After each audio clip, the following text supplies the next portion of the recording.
What is a fossil? A fossil is the preserved remains or imprint in a rock of a plant or animal, usually one that lived a long time ago.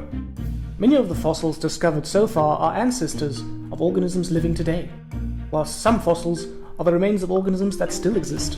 The study of fossils is called paleontology. The total number of fossils and their placement within rocks is known as the fossil record. Much of what we understand about evolution comes from studying fossils, so they are really important. But how do they form? When animals or plants die, their remains usually decay to nothing. It is only if the conditions are right that they can be preserved as fossils. The best way to create a fossil is to trap and quickly bury a dead organism. The dead remains of animals and plants that fall to the river or sea floors get covered in layers of sediment. Over time, this sediment sinks as it is buried deeper by increasing layers. Meanwhile, minerals permeate through the sediment and gradually recrystallize the non-decomposed remains. This process is called permineralization. In some cases, the whole skeleton eventually dissolves, leaving a space in the sediment which becomes filled with mineral deposits in the exact shape of the original structure. In this way, a cast of the original structure is created.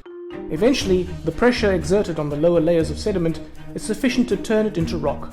Millions of years later, this rock may rise to the Earth's surface, where erosion and earthquakes eventually expose the fossil. While whole body fossils can be created in this way, and so can trace fossils. Trace fossils are the fossilized remains of things animals or plants have left behind. This includes footprints, tracks, dung, and even lightning strikes. Another way to create a fossil is by covering a specimen with a non-porous coating. Amber is the fossilized remains of sticky tree sap produced millions of years ago. Any insect or plant which was trapped in this tree sap would have become quickly coated, and there would have been little opportunity for the remains to decay. Fossilized remains of plants and animals made in a similar way are sometimes found in peat bogs, tar pits, or ice.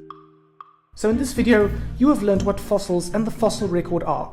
You have been shown different ways in which fossils are created, and have seen the difference between body and trace fossils. Do you have any fossils? Or are there any fossils in the area where you live?